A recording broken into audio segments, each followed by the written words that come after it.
सामाजिक सरोकार से जुड़ा हुआ मंत्रालय संभाल रहे हैं, सामाजिक न्याय मंत्रालय, जो कि समरसता के लिए भी जाना जाता है। हमारा विषय भी वही है। स्वागत है रामदास जी। सबसे पहला सवाल मेरा यही है कि क्या केंद्र की सरकार सामाजिक न्याय मंत्रालय के जरिए, उनकी योजनाओं के जरिए, जो सबसे अंतिम पंक्ति का, पिछली पंक्ति का व्यक्ति है, दलित समुदाय है, आदिवासी समुदाय है, उसके साथ न्याय कर पा रही है? आपकी जुबानी।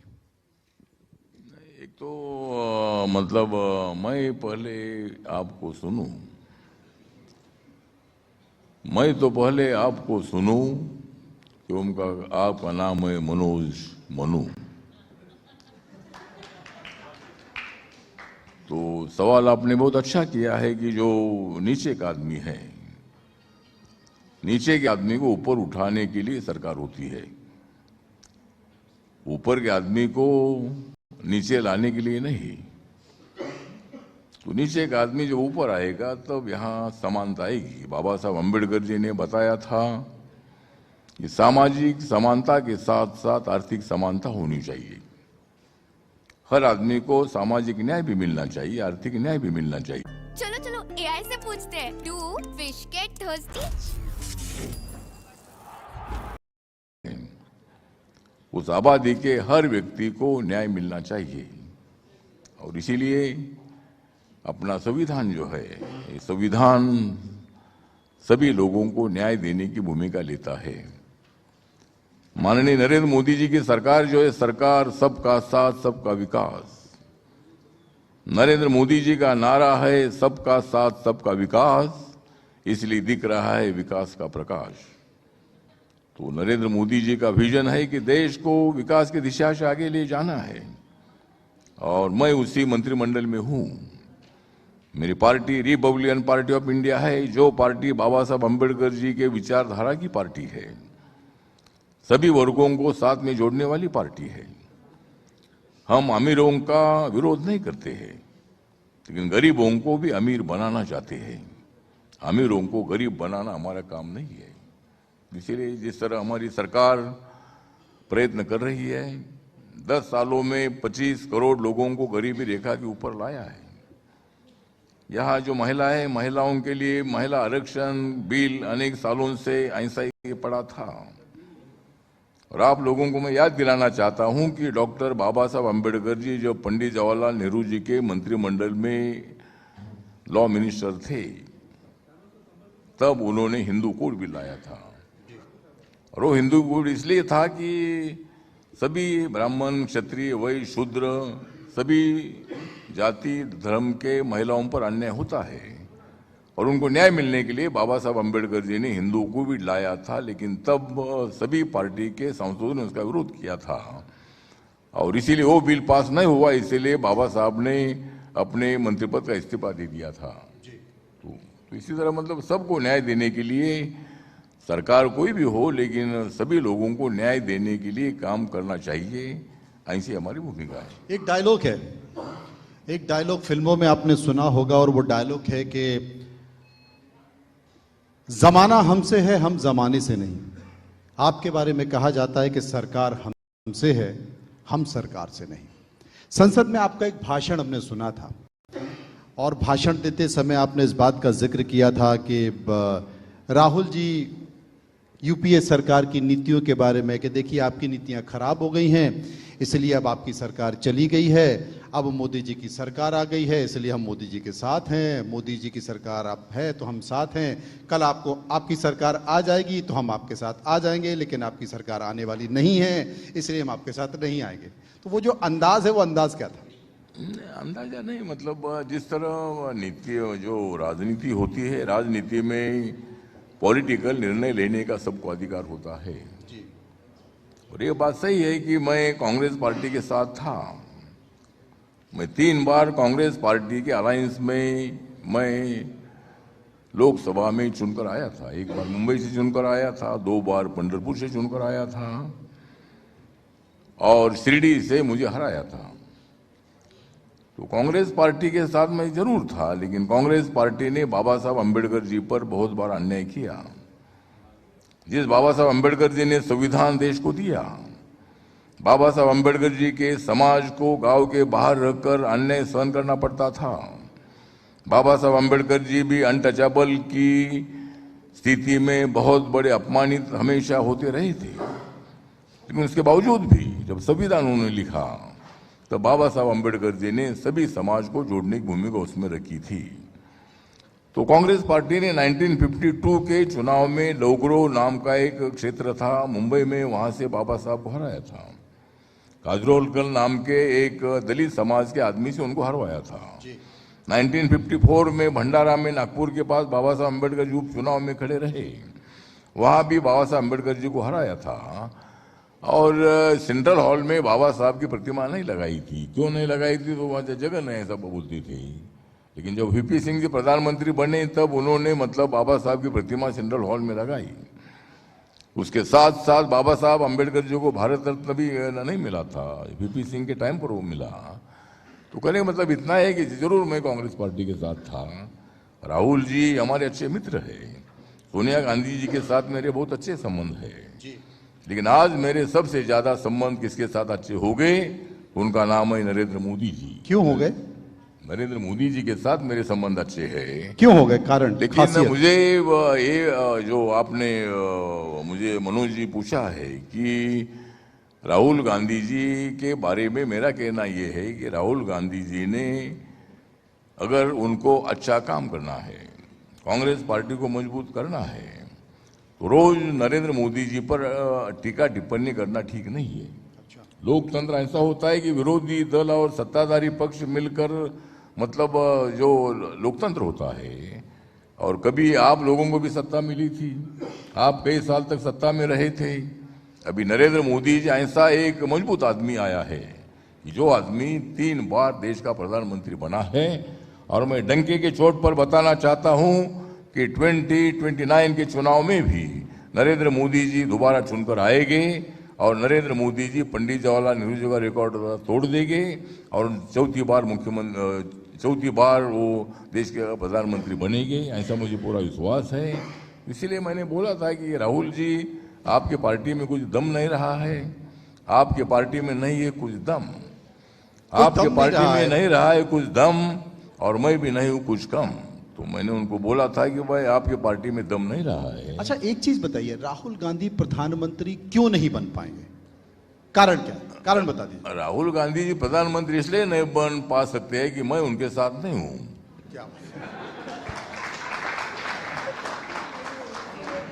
देखिए, रेणुका जी भी बैठी हैं, आपकी पुरानी सहयोगी हैं।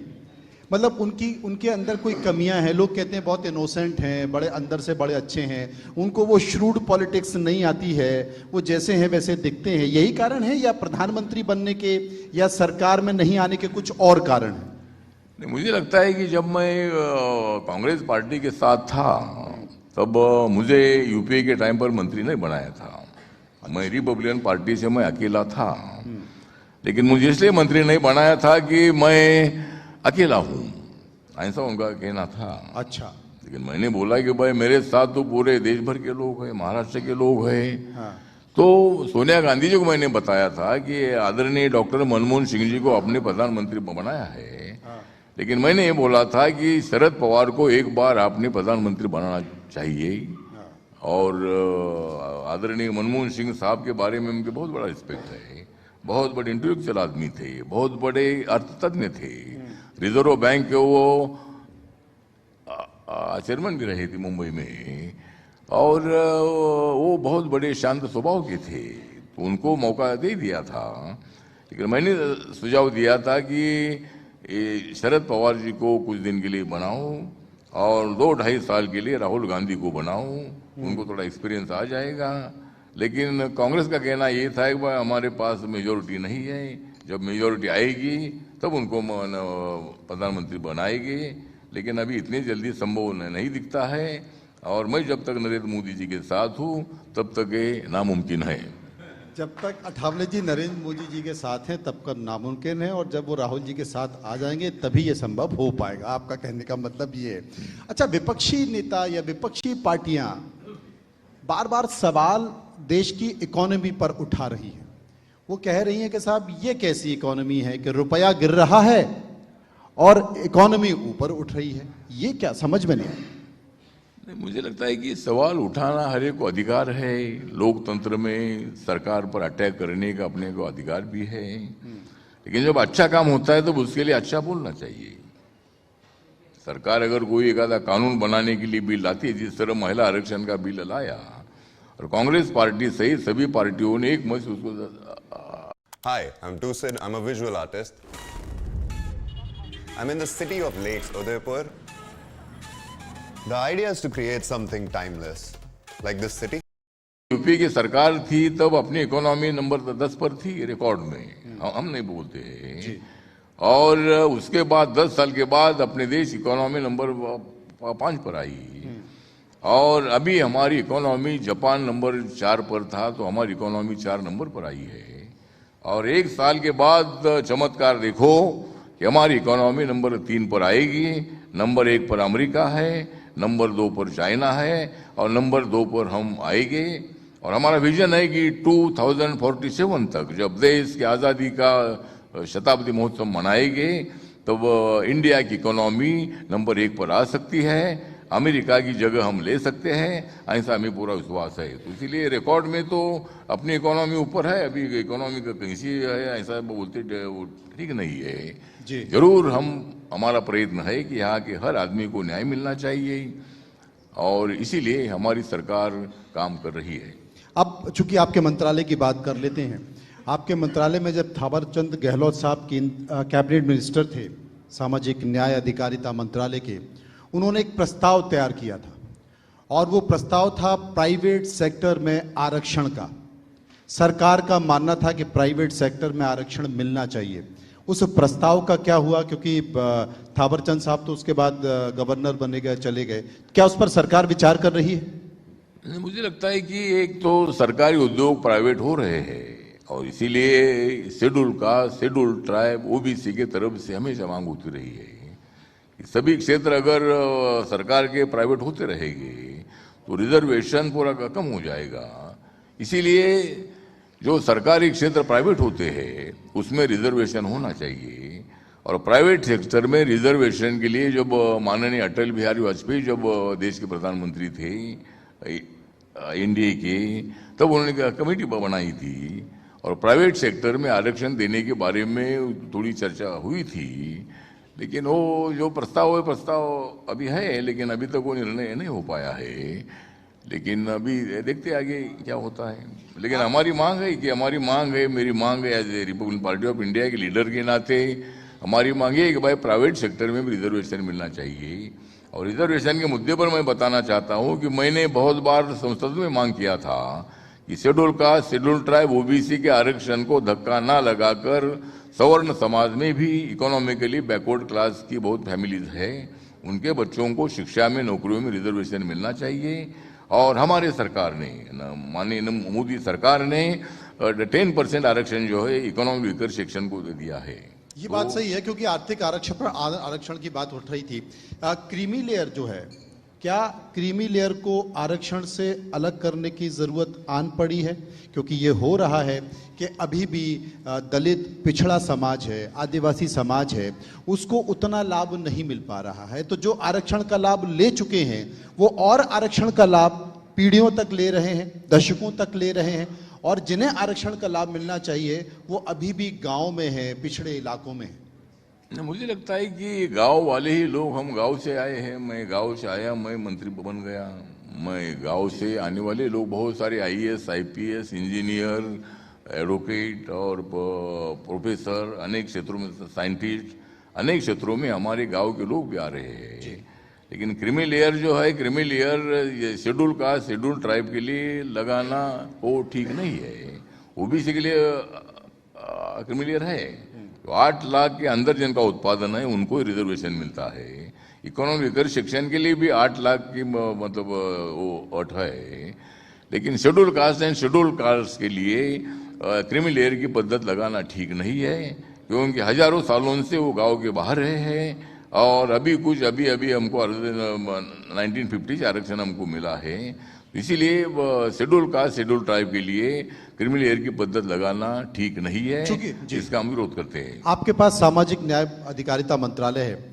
मध्य प्रदेश में एक आईएएस हैं संतोष वर्मा, उन्होंने एक बयान दिया है। उन्होंने कहा है कि आर्थिक आरक्षण पर, आर्थिक आधार पर आरक्षण तब तक नहीं होना चाहिए, या आरक्षण खत्म तब तक नहीं होना चाहिए जब तक कि कोई ब्राह्मण अपनी बेटी दलित को ना दे दे, या कोई ब्राह्मण का बेटा ब्राह्मण की बेटी दलित के बेटे से संबंध ना बना ले, मेरे बेटे से संबंध ना बना ले। इस बयान को आप कैसे देखते हैं? मुझे लगता है कि संबंध किससे बनाना है नहीं बनाना है ये व्यक्तिगत विषय होता है, उसमें फ्रेंडशिप होती है। और मैं बताना चाहता हूँ कि मेरा मंत्रालय सामाजिक न्याय मंत्रालय जो है डॉक्टर अंबेडकर फाउंडेशन के तरफ से इंटरकास्ट मैरिज को 2.5 लाख रुपए में देते हैं। राजस्थान सरकार 5 लाख रुपए देती है, कुछ राज्यों में 1 लाख रुपए देते हैं, 50,000 रुपए देते हैं। तो रिकॉर्ड ऐसा है कि एक साल में कम से कम 2.5-3 लाख से ज्यादा इंटरकास्ट मैरिज होते हैं, जो इंग्लैंड में पढ़ने के लिए जाते हैं, अमेरिका पढ़ने के लिए जाते हैं और अनेक जाते हैं। मैंने भी इंटरकास्ट मैरिज किया है। मेरी बीबी यूपी की रहने वाली श्रीवास्तव है और मैंने मतलब इंटरकास्ट मैरिज किया है। और वो सभी जो श्रीवास्तव लोग मेरे घर आते हैं, मैं भी उनके घर जाता हूँ। तो कास्टिज्म खत्म करने के लिए इंटरकास्ट मैरिज करना अत्यंत आवश्यक है। और इसीलिए मुझे लगता है कि लव मैरिज तो होते हैं, लेकिन मेरी मांग सूचना ये है कि भाई प्रपोज मैरिज भी होना चाहिए। अगर जिस तरह अपने जाति में अपन देखते हैं कि भाई इसका मकान ठीक है क्या नहीं है, नौकरी है क्या नहीं है, इनकम है क्या नहीं है, इसका स्वभाव क्या है, हमारी लड़की को अच्छा संभालेगा या नहीं संभालेगा, उसी तरह एक दूसरे समाज में भी इसी तरह का एक मूवमेंट होना चाहिए, समरसता होनी चाहिए। आपका कहने का मतलब भी है। एक सवाल है आपके स्टेट से जुड़ा हुआ, महाराष्ट्र से जुड़ा हुआ। बीएमसी का चुनाव आ चुका है, महाराष्ट्र में आपकी पार्टी की उपस्थिति है, आपकी तैयारी कितनी? हाँ, तो महाराष्ट्र में चुनाव अभी जो 29 महानगर पालिका है कारपोरेशन से, उसका चुनाव अभी आया है जी। और 15 जनवरी को वो चुनाव है, 16 जनवरी को रिजल्ट आने वाले हैं। तो महाराष्ट्र में जो बीएमसी है, मुंबई म्यूनिसिपल कॉरपोरेशन जो है, इस कॉरपोरेशन में हमारी जो महायुति है, देवेंद्र फडणवीस जी के नेतृत्व में एकनाथ शिंदे जी है, अजित दादा पवार जी है, मैं हूँ। तो हम लोग मतलब वहाँ बीएमसी का जो चुनाव है, ये बीएमसी का चुनाव हम जीतेंगे। वहाँ का मेयर महायुति का होगा। और जो ठाकरे बंधु है, माननीय उद्धव ठाकरे जी ने गड़बड़ किया। उन्होंने राज ठाकरे को साथ में लेने से उन्होंने अपना भारी नुकसान कर दिया है जी। क्योंकि राज ठाकरे जी एक अच्छे नेता है, बहुत सारे लोग उनके सभा में जमा होते हैं, भाषण भी बहुत अच्छा देते हैं, लेकिन उनको वोट नहीं मिलता है। और वो मतलब दादागिरी करने का काम करते हैं। हम भी मराठी, हमको मराठी का अभिमान है, लेकिन जिनको मराठी आती नहीं है तो मराठी बोलने तो मैं थप्पड़ मारूंगा। इसी तरह की दादागिरी करना ठीक नहीं है। मुंबई भारत की इकोनॉमिकल राजधानी है, वहाँ देश के कोने कोने से हर आदमी वहाँ आता है, उनको रोजगार मिलता है, उनको पेट भरने का मौका मिलता है। और इसीलिए मुंबई में 40% मराठी लोग है, 60% नॉन मराठी लोग है। मराठी लोगों में से वोट हमको भी मिलेगा। और ठाकरे बंधु को मतलब सत्ता से रोकने के लिए मैं महायुति के साथ हूँ और आगे भी रहेंगे। हमारे महायुति का मेयर बनेगा। निश्चित तौर पर महायुति का मेयर बनेगा, ऐसी शुभकामनाएं। चूंकि आपने मेरा नाम लेके कविता का जिक्र किया और आपका जो अंदाज है उससे मैं प्रभावित हूं, तो आपके अंदाज को मैंने अपने अंदर उतार लिया और उसी अंदाज में मैं आपका धन्यवाद भी करूंगा। इंडिया न्यूज के मंच पर रामदास अठावले आए हैं, तो उन्हीं के अंदाज में समापन भी करना पड़ेगा। आपका नाम है रामदास अठावले, इसलिए हम थे आपको यहाँ बुलाने के लिए उतावले। बहुत बहुत धन्यवाद करेंगे रामदास जी का, बहुत बहुत धन्यवाद। और मैं इतना बताना चाहता हूँ कि आपने बोला है कि मेरा नाम है रामदास। मेरा जरूर नाम है रामदास, लेकिन मैं इंडिया टीवी का हूँ खास। इंडिया न्यूज का खास कहाँ है?